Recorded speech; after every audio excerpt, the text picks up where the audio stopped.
Good morning.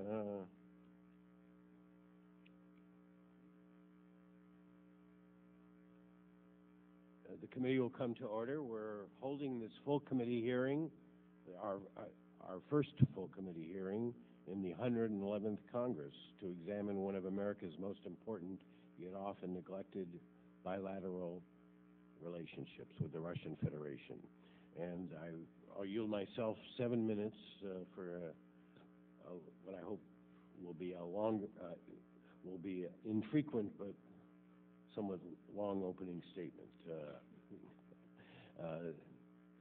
The Cold War is long over, and yet in recent times, this relationship, that is the relationship between the United States and the Russian Federation, has been quite chilly. We don't always agree, but Washington and Moscow face a number of common challenges that could form the basis for a more constructive partnership. At the Munich Security Conference, Vice President Biden lamented the dangerous drift in relations between Russia and the NATO alliance, while at the same time calling for a reassessment of areas in which we can work together. The positive response his remarks generated among Russian officials indicates that Moscow may also be willing to, in the Vice President's words, press the reset button. At the heart of our relationship with Russia lie a number of interrelated foreign policy issues and challenges. Iran's nuclear program, the war in Afghanistan, the future of NATO, peace and security in the Caucasus and the Balkans, missile defense, arms control. Unfortunately, there's been a tendency in recent years to stovepipe these issues, addressing them in isolation without establishing a clear set of priorities or integrating them into a, to use Professor Legwold's words, a comprehensive and coherent foreign policy. One important question concerns Russia's perception of its vital interests, particularly its engagement with the near abroad. Some of Russia's recent behavior towards its neighbors has been deeply troubling. Its decision to recognize South Ossetia and Abkhazia as independent states was a mistake that undermines regional stability. The recent dispute with Ukraine regarding the price and transit of gas left many Eastern Europeans without heat in the dead of winter, and Russia's apparent role in persuading Kyrgyzstan to close a vital American airbase on its territory while allowing U.S. supplies to transit Russian territory will complicate U.S. efforts to conduct essential military operations in Afghanistan. How are we to understand these actions? Are they part of a larger pattern of behavior through which Russia is seeking to reassert its power over former Soviet states and define itself as America's strategic competitor? This was the troubling conclusion that some observers reached last August when Russian President Medvedev spoke about regions where Russia has privileged interests. Or does Russia, as some others have suggested, perceive itself simply as acting in self-defense against an expansionist NATO and Western encirclement? Second, questions have been raised about the linkage between Russia's sense of financial well-being and its foreign policy assertiveness. Higher oil prices, it has been argued, have increased Russia's political and economic leverage and emboldened Moscow to oppose U.S. policies it finds objectionable.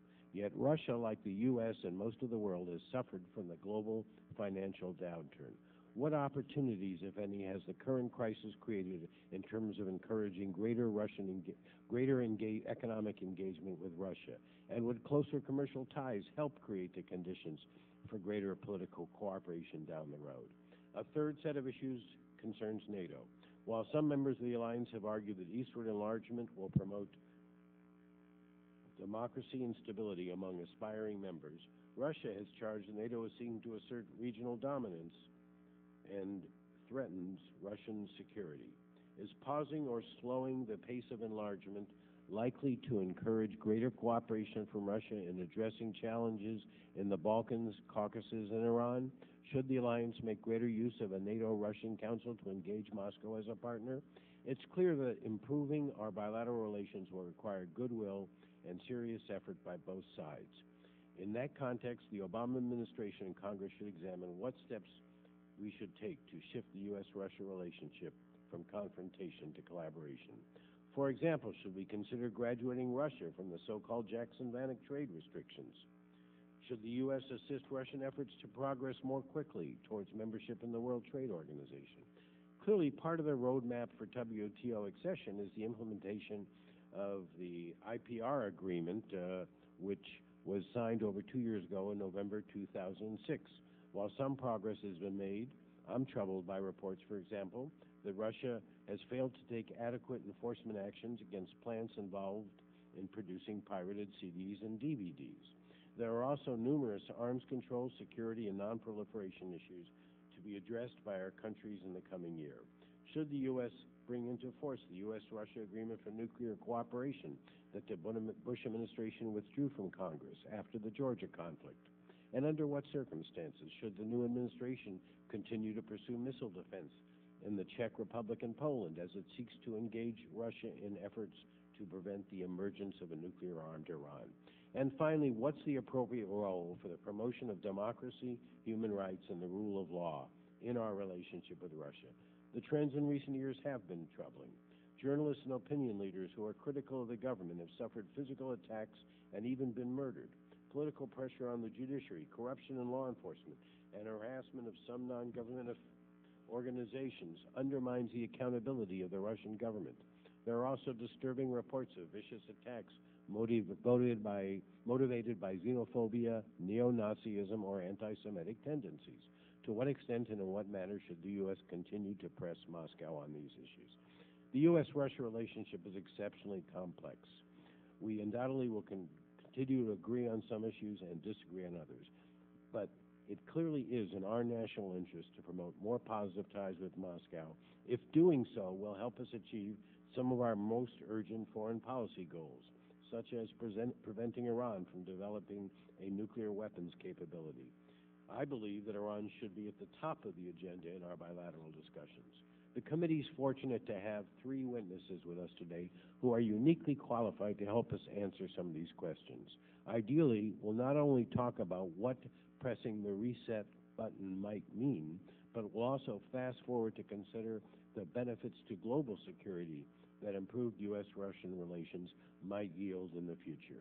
It's now my pleasure to turn to the distinguished ranking member, Illarionov Ross-Leighton, for any opening comments she may wish to make, and I yield her 7 minutes for that purpose. Thank you so much, Mr. Chairman, and thank you for holding this important hearing.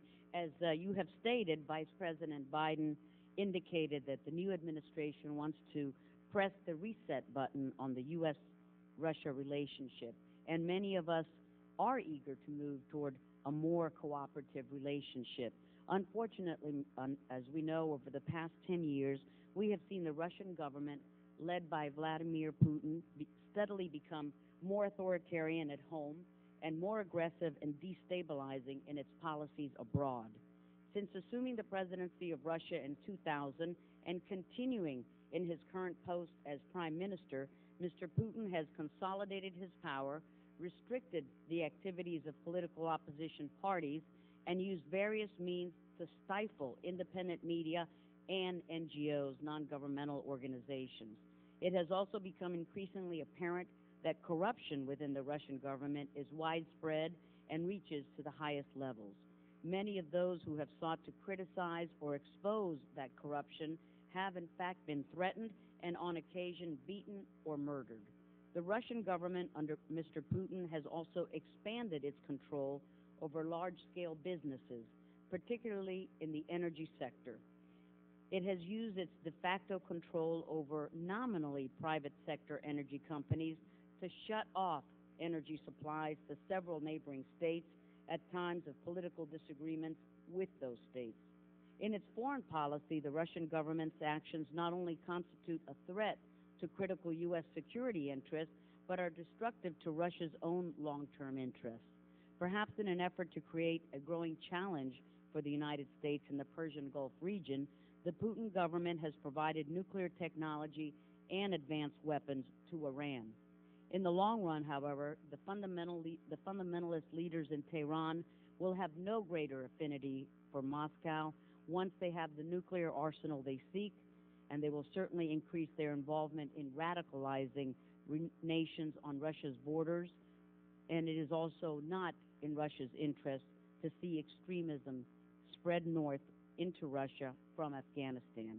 Yet, while Russian officials express a willingness to support our efforts in Afghanistan, Russia is clearly working to persuade the Central Asian country of Kyrgyzstan to close a U.S. airbase on its territory that is vital to supporting our mission in Afghanistan.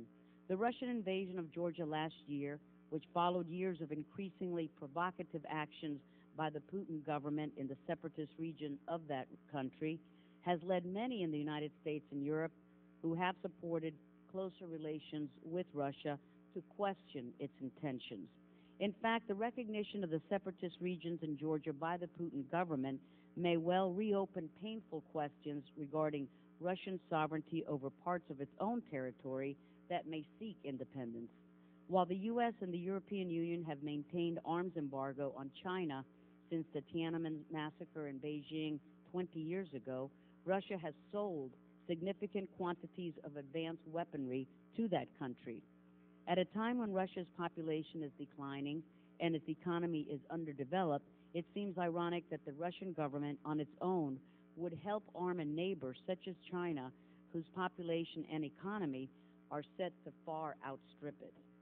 I hope that our witnesses today will speak to the factors driving Russian foreign policy as dictated and managed by Mr. Putin. It is vital to know how that policy is influenced by a general resentment of the United States and a desire to create challenges to U.S. influences in key regions such as the Persian Gulf and the Straits off Taiwan. It is also important for us to know how far Mr. Putin and his top officials might go if they thought that a more aggressive foreign policy, perhaps another invasion of Georgia, might help preserve their popularity among average Russians as the Russian economy follows downward declining prices for its oil exports.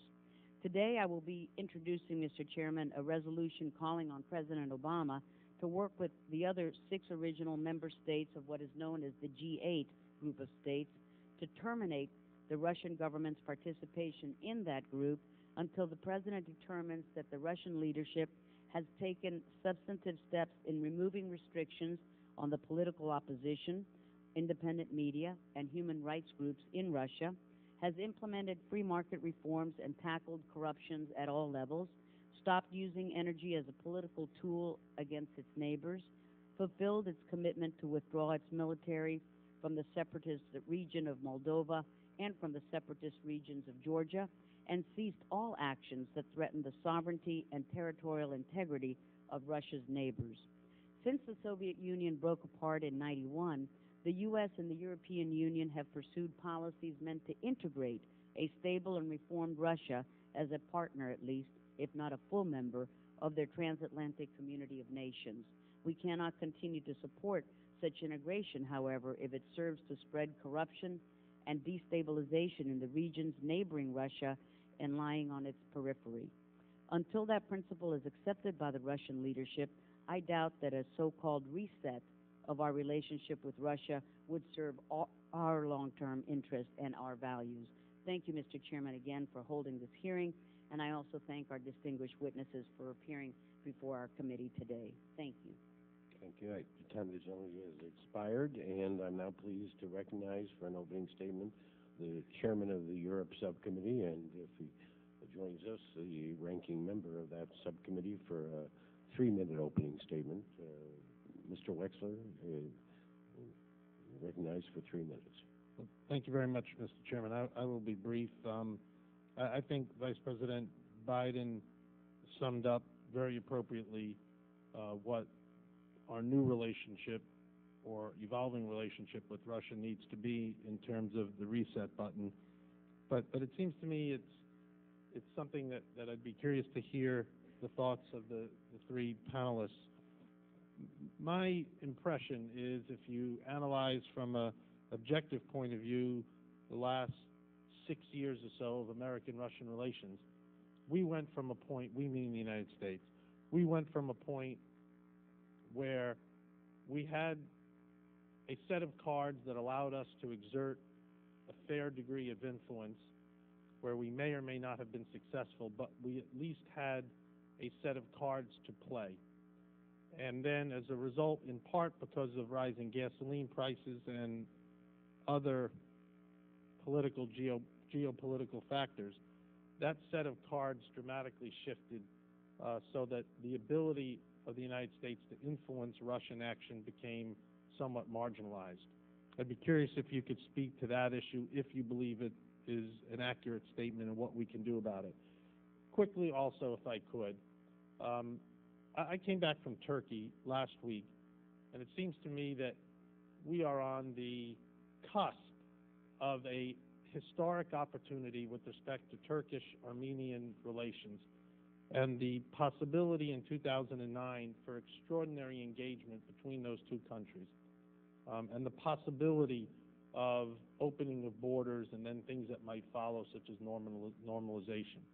I'm curious if you could speak to the potential for American-Russian cooperation in this regard and the particular unique role that Russia might play, if it chose to, with respect to this kind of engagement, which, if it were successful, might change the dynamic in the region quite dramatically for the positive. And is this an opportunity for a new type of American-Russian engagement where mutual benefits to both countries might be had? Thank you very much, Mr. Chairman. The time of the gentleman has expired. I'm now going to recognize members of the committee who wish to make a one-minute opening statement.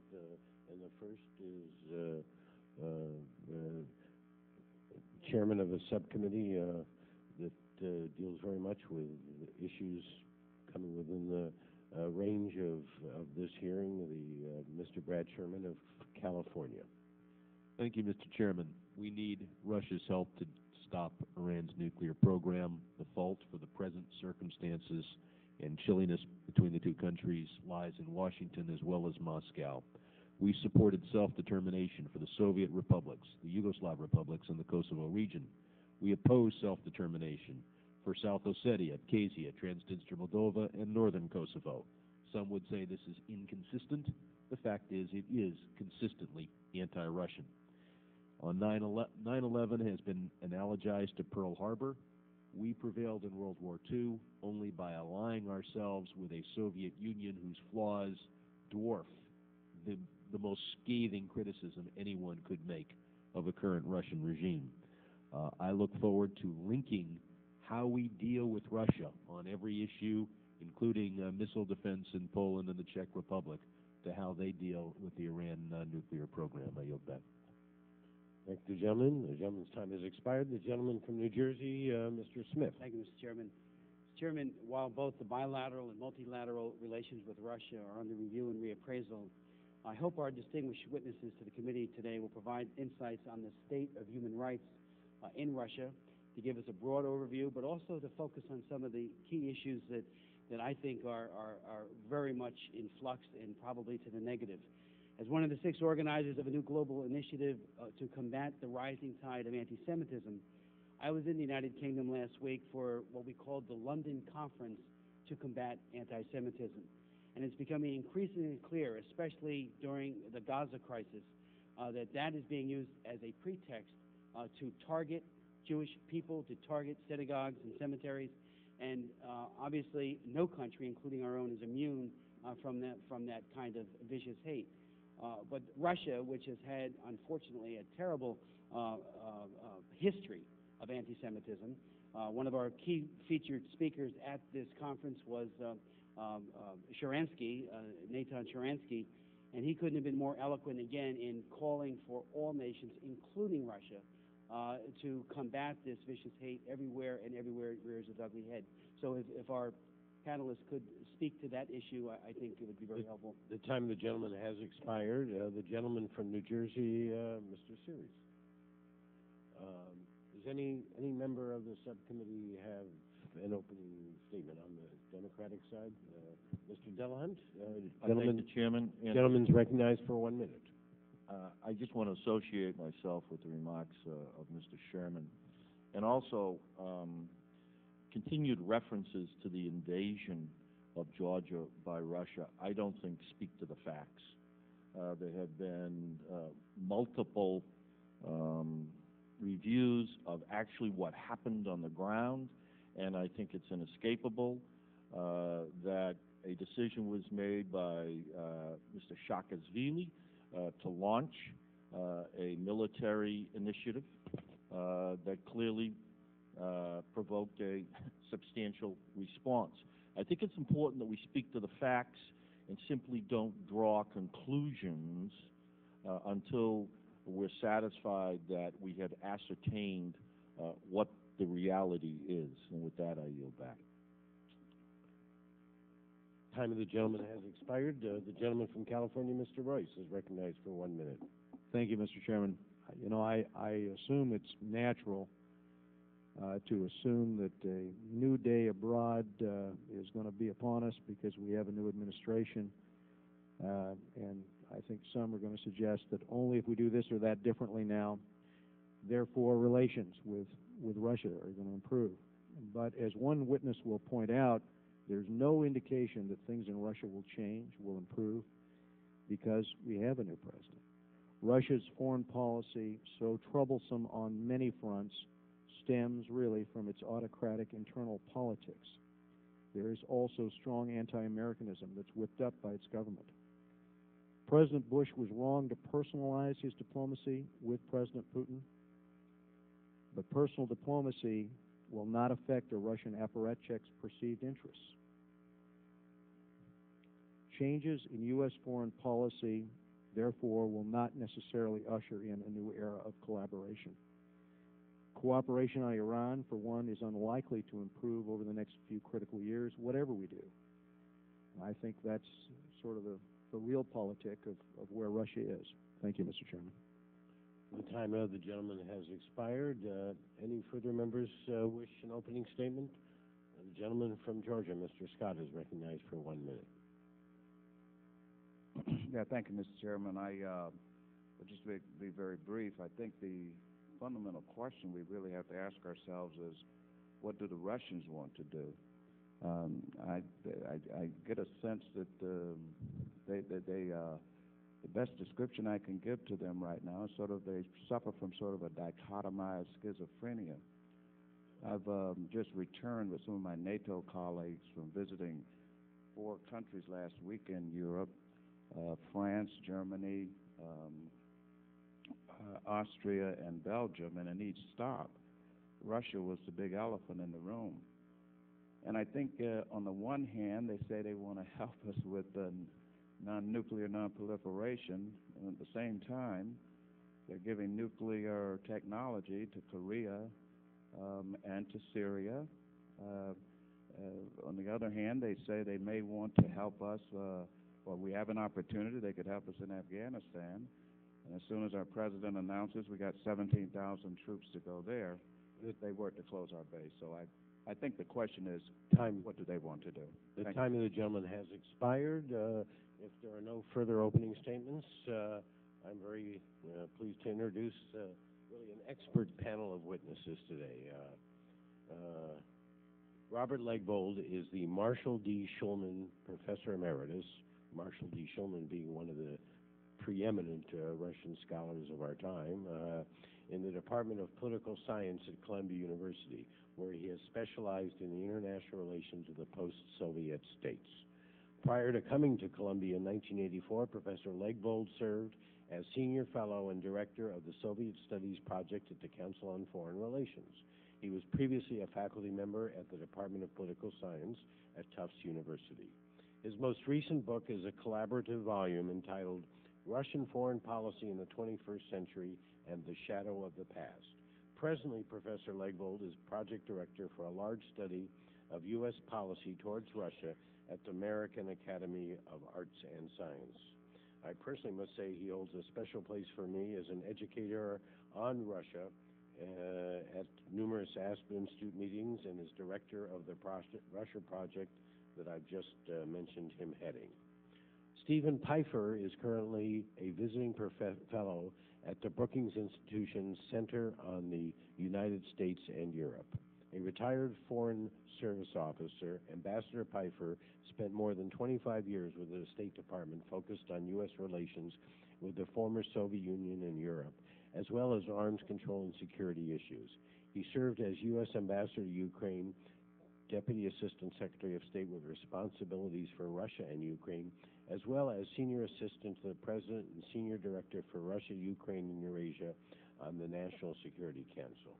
Ambassador Pfeiffer recently published a Brookings policy paper entitled Reversing the Decline, an Agenda for U.S.-Russia Relations in 2009, which provides the basis for his testimony today.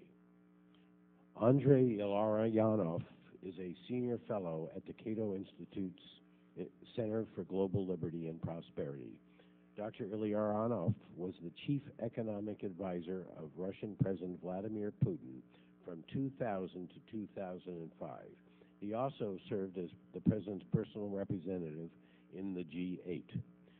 From 1993 to 1994, Dr. Illarionov served as chief economic advisor to the Prime Minister of the Russian Federation, Viktor Chernomyrdin. He resigned in February 1994 to protest changes in the government's economic policy and founded the Institute of Economic Analysis later that year.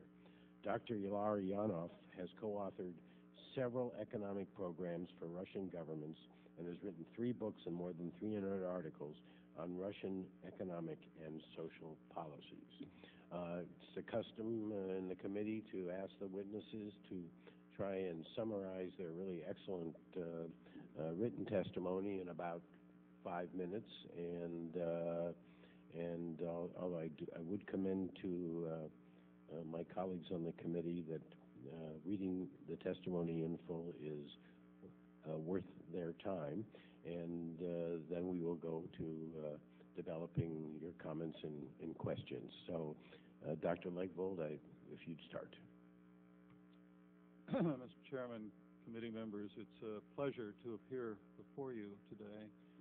And I commend the committee for scheduling this hearing on Russia early, indeed your first hearing in this session, and commend you for framing the issue the way you're framing the issue. That is, in a way that acknowledges the importance of the U.S.-Russia relationship and at the same time how troubled that relationship has become, especially in the last 5 years and with dramatic speed since the Georgian War in August.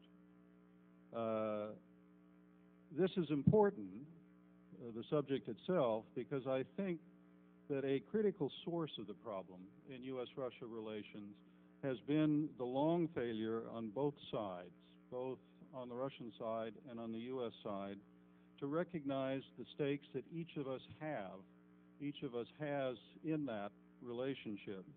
That is, how broad the stakes are and how great they are, how large they are. Some of them are obvious. The fact that our 2 countries still have 95% of the nuclear weapons in the world mean that we also have primary stewardship for a nuclear world, for dealing with those states that have nuclear weapons and for those states dealing with those states that want to have nuclear weapons. Second, Russia is the world's largest producer of energy. We are the world's largest consumer of energy, and our most important allies in Europe are the most dependent on Russia for their energy supply. Other stakes are less obvious, but Russia is important if we intend to make progress on every issue, from a looming competition over the vast hydrocarbon resources of the Arctic to coping with climate change. The list is much longer and very impressive, and I've included it in my written submission. If Russia is this important to us, and we are to them, then what should be done about the relationship? I would start by asking myself where we want U.S.-Russia relations to be 4 or 6 years from now, not as a pie-in-the-sky exercise, but as a realistic attempt to create a vision that will then provide discipline and guidance for day-to-day policy making. Then I would set about 3 basic tasks at this stage. The first would be an attempt to change the tone in the relationship and to test the water of what can be done in U.S.-Russia relations by making several important symbolic gestures. The first would be to start with the repeal of the Jackson-Vanik Amendment. Do it quickly, do it without fanfare, and do it without horse trading, but also to accelerate, to the extent we can, progress on Russia's accession to the World Trade Organization and an early ratification of the Comprehensive Test Ban Treaty. The latter two, of course, are substantive, not merely symbolic, but they would be important in terms of this first step. Second, I would focus on three time-urgent problems in which we might hope to make progress with the Russians. I said hope. We need to measure the prospect of doing so. The first is the linked issue of Iran, its nuclear aspirations, and ballistic missile defense in Central Europe. The second is the follow-on to the START 1 agreement that expires in December of 2009. And the third is Afghanistan and the prospects of cooperation, as well as dealing with what appear to be some of the obstacles to cooperation on Afghanistan. The third thing that I would do, and I would do it early on, may be more original than the things that I've just described. In fact, the things that I've just described are issues that have already been raised this morning in the hearing, and that is I would propose a deep and a far-reaching strategic dialogue at the highest level of government, both on with the Russian side and with the United States, that would focus on four broad, basic areas that are essentially framing issues for most of the issues that are troublesome now, turbulent within the relationship. The first is the question of European security. The second is the issue of what that I would call mutual security in and around the Eurasian landmass. The post-Soviet space is at the center of that. Russia is a centerpiece within that. That is at the very core of the problems we have with Russia, and unless we can begin making headway in the way each side understands our respective roles, there are real problems. The problems will continue. The third is a complex of issues in the area of nuclear security. And the fourth is energy security, a serious strategic dialogue over the question of energy security. Thank you.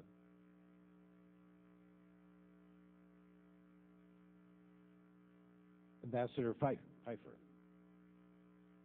Thank you very much, Mr. Chairman, members of the committee. Let me thank you for the opportunity to appear today to talk about U.S.-Russia relations, and I also would commend the committee for its early attention to this critical foreign policy issue.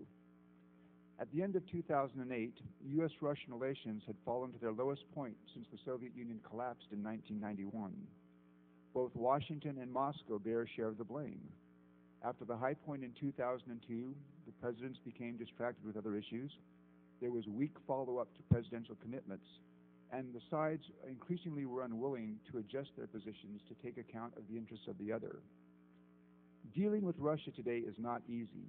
Moscow desires great power status, seeks to reduce the global influence of the United States, wants a sphere of privileged interest in the post-Soviet space, and has, over the past 4 years, pursued an increasingly assertive foreign policy, including use of energy as a political tool. The Russian leadership today, however, faces serious challenges. Foremost is a fragile economy, with the collapse of oil prices and the global financial crisis is heading for recession after 8 years of high growth. This clearly worries President Medvedev and Prime Minister Putin, as does the prospect of possible social unrest. The question for our purposes today is, how will these challenges affect Russian foreign policy? One possibility is that they will feed the leadership's need for an enemy image of the United States to distract the populace from the country's economic woes. Alternatively, and hopefully, they could lead the leaders to conclude that a calmer international context, including better U.S.-Russian relations, would allow them to focus on tackling their domestic problems. The Obama administration has an interest in exploring whether U.S.-Russia relations can be put on a more solid footing. Securing Russian help on issues such as controlling nuclear materials, pressing Iran to forego nuclear arms, access to Afghanistan, and countering international terrorism is in the U.S. interest. A more robust relationship, one that addresses issues of interest to Moscow, will give Washington greater leverage with Russia. The administration should seek a balance in its policy, making clear the unacceptability of actions that violate international norms, while encouraging a broader, more positive relationship. Washington should offer initiatives to test Moscow's readiness to put relations on a more even keel. First, I would suggest that the administration revive strategic nuclear arms reductions negotiations. This would lower the level of nuclear weapons while exerting a positive influence on the broader relationship, as arms control has done in the past. The administration should propose reducing U.S. and Russian strategic warheads to no more than 1,000 on each side, with ancillary limits on strategic missiles and bombers. Missile defense is a charged issue. I would suggest the administration impose a 2 or 3 year moratorium on construction of a missile defense system in Central Europe, taking advantage of the high probability that current plans would have that system operational well before the Iranians acquire a long-range missile. The administration should tell Moscow that the moratorium could be extended were credible evidence to emerge that the Iranian missile or nuclear programs had been delayed or ended. Let me add one comment on Iran. We should seek a more robust Russian policy on Iran, but we should bear in mind that Moscow sees Tehran as its gateway to the Persian Gulf. Moreover, while the Russians do not want a nuclear-armed Iran, they do not see it as the same nightmare scenario that we do. Given this difference in interests and in sense of urgency, the Russians likely will not be as helpful as we would want. The administration should work to broaden commercial relations with Russia. The United States should support Russian entry into the World Trade Organization and revisit the Peaceful Nuclear Cooperation Agreement. Also, it is time for Congress to graduate Russia from the provisions of the Jackson-Vanik Amendment and grant Russia permanent normal trade relations status. For whatever problems Russia has had with democracy, on immigration, Russia has met the requirements of Jackson-Vanik. European security, and in particular U.S. and NATO relations with Russia's neighbors, will remain difficult issues on the agenda. The United States should take account of Russia's legitimate interests, but it should not accept a Russian sphere of influence, and it should support the right of countries such as Ukraine and Georgia as sovereign states to determine their own foreign policy course. At the same time, the administration should consider ways to broaden NATO-Russia relations. There are many questions on which the alliance and Moscow can and should cooperate. Such cooperation will be key to the difficult task of changing Russian perceptions of NATO. Mr. Chairman, the United States and Russia are unlikely to agree on every issue, but those issues on which our interests converge can provide a foundation for a stronger relationship. During his February 7 speech in Munich, Vice President Biden indicated that the administration is ready to reverse the decline in relations.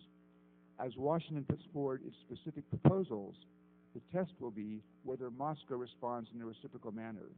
If it does, we should see welcome movement to strengthen the U.S.-Russia relationship. Thank you.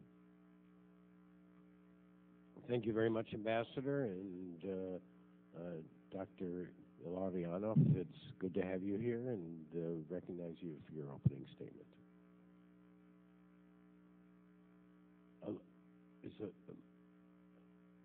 that on? Yes.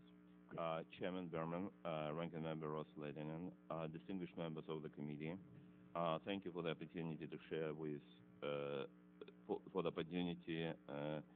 to share with you my views on the current status of the U.S.-Russia relations and on possible consequences of its strengthening in near future.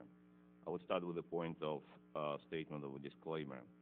Since I am a Russian citizen and I'm a former government employee of the Russian Federation, and since I'm working at the Cato Institute here in Washington, which is a non-partisan think tank, not related to any particular political party here in the United States as well as any country in the world, I'm not in a position to provide any advices to you, distinguished members of the U.S. Congress, as well to U.S. government or any government in the world. So that is why my testimony, my comments should not be taken as advices, but as a just background information that you are welcome to use as you find it suitable. I would touch upon three issues. The first one is the challenges from the past U.S.-Russia relations, challenges to the Russian people, to the neighboring countries and world peace from the current political regime in Russia, and third, forecast what could happen if the approach that is being announced and is being discussed right now by the current administration will be fulfilled fully. On the first issue, we have some past experience of approaches of at least two last U.S. administrations towards Russia. It's a very clear pattern. Each of the two administrations, both President Bill Clinton and President George W. Bush, started with great expectations, with a lot of efforts invested by the leaders of the administrations into bilateral relations. Later, it led to substantial disappointment and finally to great failure. Right now, the beginning of the President Obama administration term strikingly resembles the beginning of the two preceding administration terms. We can see similar desire to improve bilateral relations, similar positive statements, similar promising gestures and visits. But since nothing serious has changed in the nature of political regimes in our both countries, it is rather hard not to expect the repetition of already known pattern: high expectations, deep disappointments, and heavy failures for the third time. So that is why, before any policy is being implemented and even being formulated, it is worth to spend some time to analyze the reasons of the two previous failures. To my mind, they arise mainly from, first, the nature of the current Russian political regime; second, lack of understanding on the part of the U.S. the internal logic and intention of the current Russian leadership; third, inability of the democratic nations to deal with the challenges of the powerful authoritarian regimes; fourth, inability to provide clear distinction between the Russian government and the Russian people; and the fifth, sometimes very clear double standards approach in the U.S. policies towards similar issues on the international arena, and especially towards Russia. Third issue concerning the current political regime in Russia. Russia today is not a democratic country. The International Organization of Freedom House assigns non-free status to Russia since year 2004 for each of the last 5 years. According to the classification of the political regime, the current one in Russia should be considered as a hard authoritarianism. And the central place in the Russian political system is occupation by almost all political power by the members of the Corporation of Secret Police Officers. If we look into the mass media, there is no independent mass media in Russia, virtually no that existing. And the TV channels, radio, printed media are heavily censored, with government propaganda and disseminated cult of power and violence directed against Democrats, liberals, Westerners, and the West itself, including the United States. And the level of anti-U.S. propaganda is incomparable even with one of the Soviet times of the 70s and 80s, as at least I can recall myself. As for electoral systems, there is no free, open, competitive parliamentary or presidential election in Russia, at least since 1999 year 2000. The last two elections, parliamentary in December year 2007 and presidential one in March year 2008, have been conducted as special operations and been heavily rigged with at least 20 million ballots, in each case stuffed in favor of the regime candidates. None of the opposition political parties or opposition politicians has been allowed either to participate in the election or even to be registered at the Ministry of Justice. Members of political opposition in Russia are regularly being harassed, intimidated, beaten by the regime security forces. Each rally of the opposition since year 2006 is being harshly attacked by the riot police. Hundreds of people have been beaten, arrested, and thrown into jail. In the country right now is, according to human rights organizations, more than 80 political prisoners, compared to even neighboring Belarus that has released last political prisoners last summer, but Belarus is considered to be the last dictatorship in Europe. There is a wave of terror on the last 10 years. Many people, and especially politicians, journalists, lawyers, who were in a position or independent of the current political regime, have been assassinated or died in very suspicious circumstances. In the last 6 years, we have a number of wars that have been launched by the Russian regime against neighbors, including Belarus, Ukraine, number of wars like energy supply, wine, mirror wars, spy wars against Georgia, including the last war with conventional forces that started actually several years before year 2008 when it became clear to many others. Dr. Illarionov, if you could sort of start to sum up your statement because of the time and the votes. Great. My last comment will be concerning the proposed collaboration and reset the pattern. I think in the current situation when the Russian leadership has announced that it has a so-called privileged interest in the neighboring countries, the suggestion to increase collaboration with the political regime in Russia would be considered by this, and actually is considered, and it is actually met with fully highly joint satisfaction, that it would be a clear invitation to continue the policy of restoration of de facto control and influence of the Russian secret police over the post-Soviet space. And in this case, unfortunately, we know what does it mean collaboration from the European history of the 20th centuries, and who are collaborationists. From the European history point of view, if a revisionist power has a clear-cut goal to restore influence and control of its neighbors, and while other powers choose not to defend victims of their attacks, but instead to try to collaborate with an aggressor, we unfortunately know what could happen. So that is why, knowing these consequences, we know that who retreat or surrender will get not peace, but war, with unpredictable and nasty results, and might also be not a one war. So that is why we should not say that we did not get the warning. Thank you. Thank you very much, Dr. Illarionov. The bells have gone off. We have 3 votes on the House floor. I think I'll recognize myself for 5 minutes of questions, and then we will recess for probably 40 minutes or so to have those 30 to 40 minutes to have those 3 votes, and then resume the hearing immediately after the last of those 3 votes. So I yield myself 5 minutes. I'd like to ask 2 questions. Since I only have 5 minutes for questions and answers, if you could take a couple of minutes, Dr. Legville and Ambassador Pfeiffer, to respond to the conclusion that some of our members, and Dr. Illarionov most vividly, have portrayed about this Russia.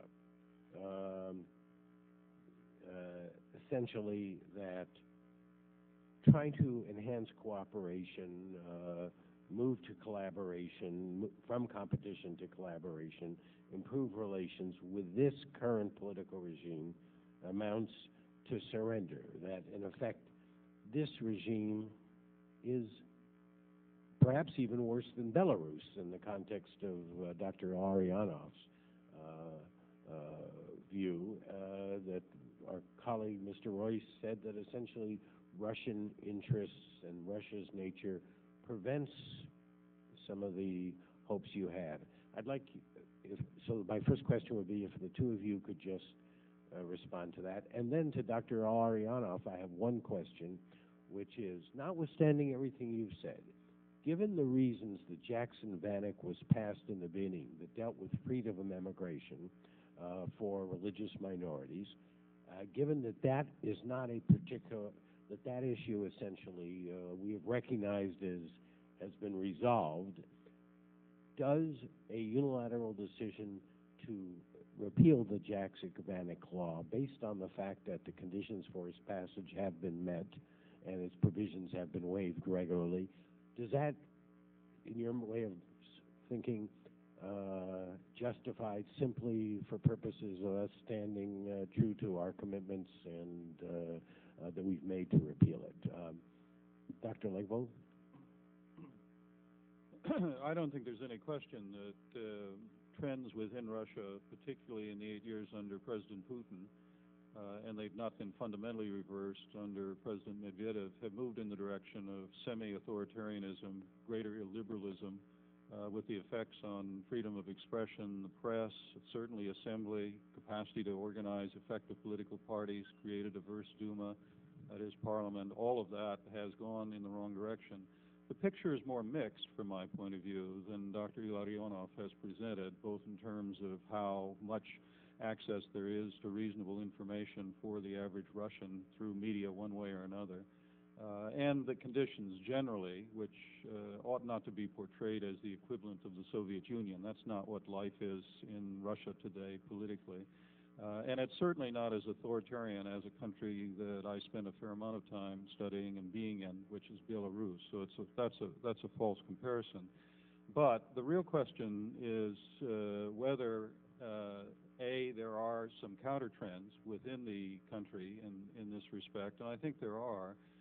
One of the most interesting things that I've seen is a report that was issued a few weeks ago by something called the Institute of Contemporary Development, which is critical primarily in the context of the current economic crisis of what have been the failings of the government to first prepare the way for dealing effectively with something like this, and then the steps that they took in the early stages of it, but linked to the basic problems at this political level and the need to begin opening the system. Talk specifically about what's necessary in order to get fuller and freer elections. Talks about the need for judicial reform and improvement. Talks about dealing with non-governmental organizations and having a decent and respectful dialogue with the public, with the business community in order to confront this crisis directly. Why is this report and this organization interesting? Because the chairman of the board for this organization is President Medvedev. And Igor Yergins, who heads this institute, is one of the closest intellectual advisors to President Medvedev. Dr. Lickvold, there's only about 35 seconds left, so I'm going to interrupt you and just ask, because the time is short. Dr. Illarionov, just if I could, on the Jackson-Vanik repeal issue, your opinion. I think this issue is absolutely outdated for several years, if not decades. The problem is that the timing of the abolishment of this particular legislation and how it will be interpreted. But in essence, it's outdated. And therefore should be repealed? Once again, I am not in a position to advise the U.S. Congress what to do, but from the position of the Russian citizen and from Russian government employees, it is absolutely outdated. Thank you both, all. Ambassador Pfeiffer, I'm sorry I didn't have a chance to hear you speak on this subject, but I have a feeling we can work through your answer down the line. The committee is now in recess until after the third vote. We'll be back to resume the questioning. Thank you very much. Oh, I am going to provide unanimous consent, if no one objects, to the introduction of written statements by members of the committee who chose not to make oral presentations. Without objection, so ordered. No. Yes. Is Dr. Illarionov around? Oh, he did tell us he had to leave at noon, but it's not noon yet. His papers are here. Okay. All right.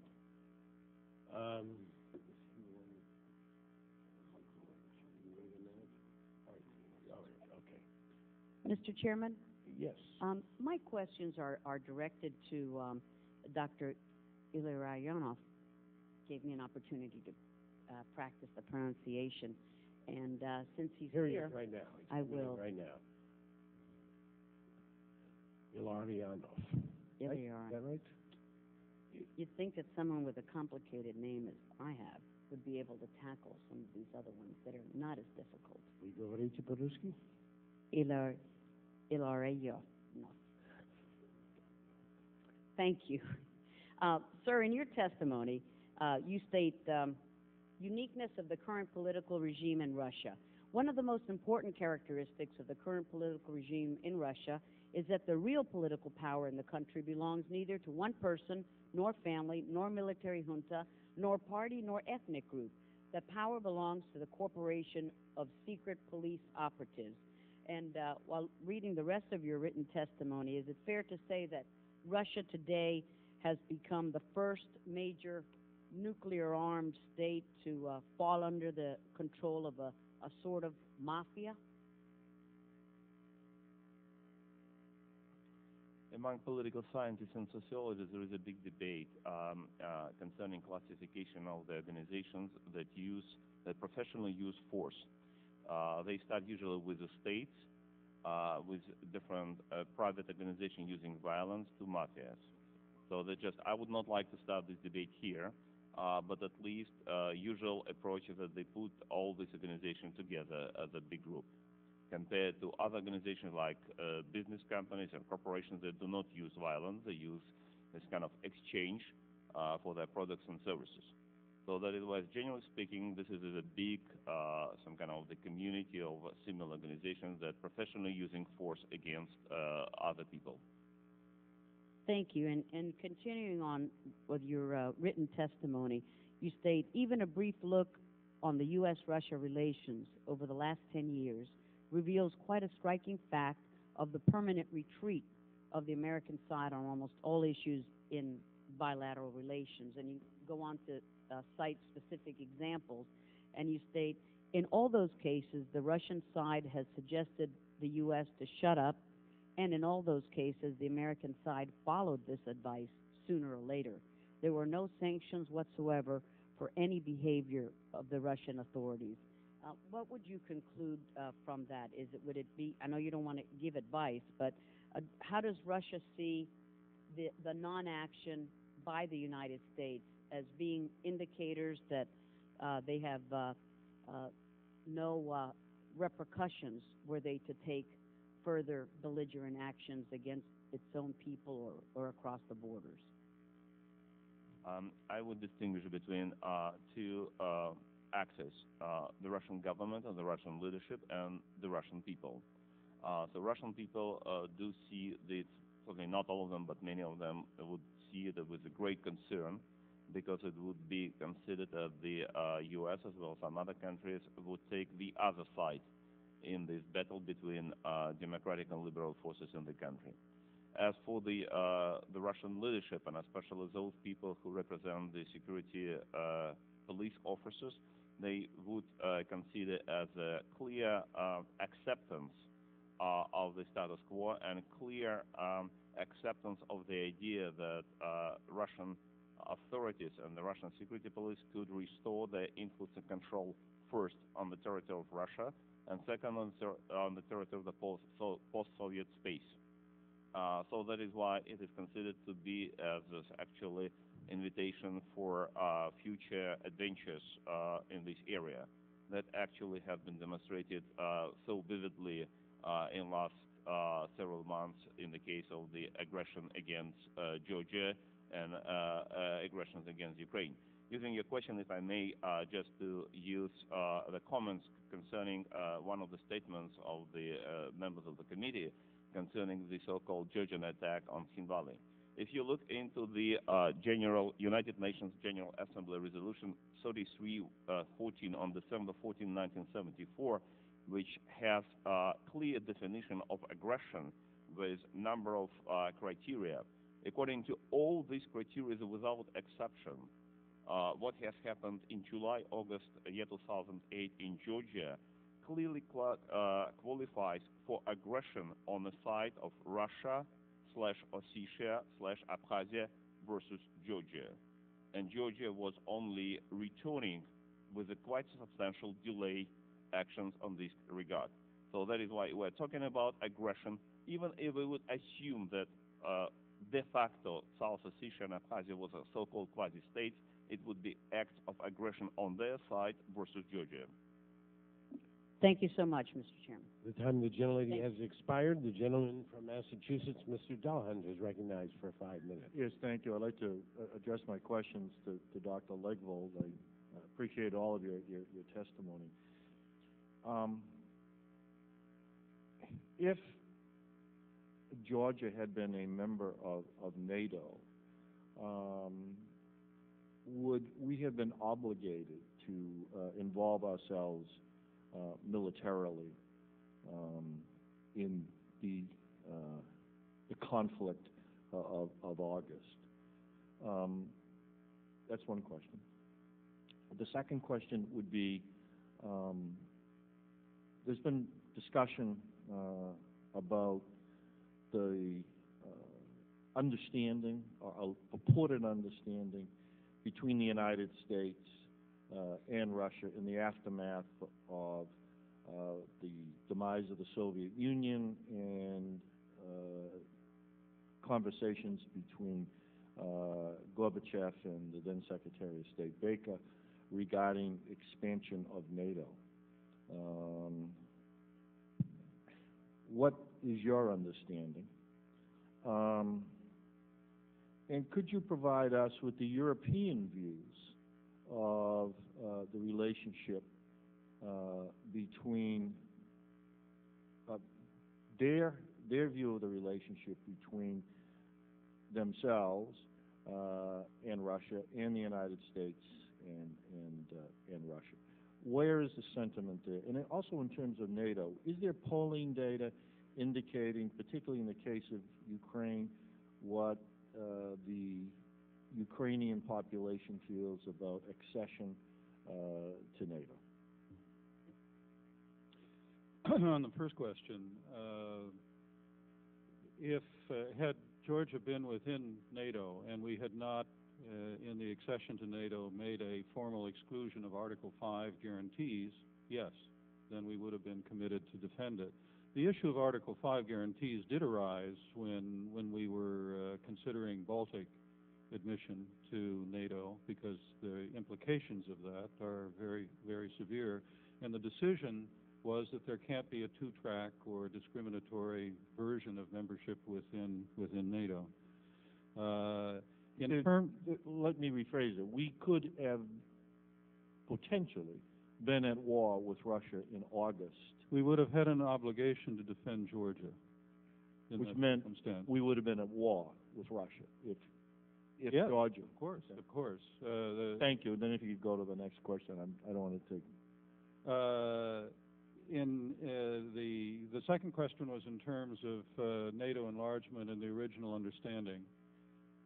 The Russian leadership believes that they had assurances that there would be no enlargement of NATO beyond German borders, and they have even recently continued to cite a specific conversation with German leadership.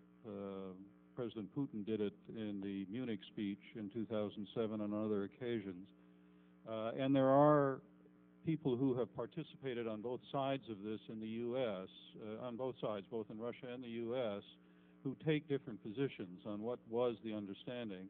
I think it's a cloudy issue, and my impression is that, in fact, people were not thinking in terms of a NATO enlargement, so it was never, from my point of view, it was never confronted in a way where it was clarified. But the way they talked about the issue generally has allowed the ambiguity that remains. That is, in effect, what the Russian leadership has long said, going back to 94, 95, with the first movement toward enlargement, is at a minimum it violates the spirit of what we thought was happening at the time. And the Americans say, technically, no, there was no such assurance. The world has changed. We've moved in this direction. So there is a kind of unfortunate ambiguity around that question, and I think neither side can claim to be right. In terms of Europe's general attitude on Russia, it is plain that the Europeans, for the most part, although the Europeans themselves are divided, the new members of the European Union or of NATO would have a different view from Germany, France, Italy, and so on, are in favor of engaging Russia. They're not in favor of drawing new red lines or waging a new Cold War. They do believe that we need to, they have believed all along the line that we cannot afford but to engage Russia. They have growing concerns about what Russia did and are increasingly and directly critical of Georgia in particular. But in general, they certainly are in favor of broad-based engagement of Russia. On the NATO enlargement issue, again, there's division. The Swedes and the Poles and the Brits were in favor of the American position of rapid movement for Georgia and Ukraine toward membership, including so-called membership action plans.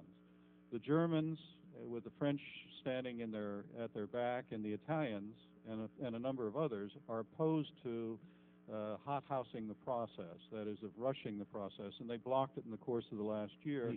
That is still very much the German position, and I think people recognize that we can't move beyond that. I recognize that the issue of public opinion, I guess, in the Ukraine was your question, did not get answered, but the time has expired. I didn't perhaps explain it clearly enough, but on the questions, it's 5 minutes for the question and the answer. I'm going to recognize another member, but my guess is you'll have opportunity to get into this issue. The gentleman from Texas, Judge Poe, is recognized for 5 minutes. Thank you, Mr. Chairman. Appreciate all of you being here. Dr. Illarionov, I apologize for the way I pronounce your name. My whole name has 6 letters in it. So when I look at Russia and Putin, I see right across from Putin's chest KGB. And I think now he's wearing a shirt on the outside instead of covering it up. Seems to me that the Russian bear is coming out of its cave because it got its feelings hurt because of the fall of the Soviet Union, and now it's trying to regain its territories. But my question to you, it seems that the Russians think that the United States has given them a free hand in the region, that they can do as they wish. When Putin invaded Georgia, his approval ratings went up tremendously. And, of course, the world has moved on. Georgia was in the news for a few weeks, and then we just disregarded it. I was in Georgia, and they've lost 35% of their country to the Soviets, or the Russians, I should say, building a naval base in Abkhazia. And I think in your testimony you said that the current policy is worse than appeasement. It's more like surrender. Can you explain a little more of that and what you mean about that? First, I do not believe myself in the theory of Russian bear. I'm sorry. And I do believe that anybody, including the former member or just even a retired officer of KGB, has a right to improve. It includes everybody, including those who are occupying different positions in the Russian government. The problem is not in one person, but in the concentration of people with particular security background, training, and vision in the government offices. If you have 77% who have been trained to use force against other people that occupying the top 1,000 positions, so that is why you have a critical mass of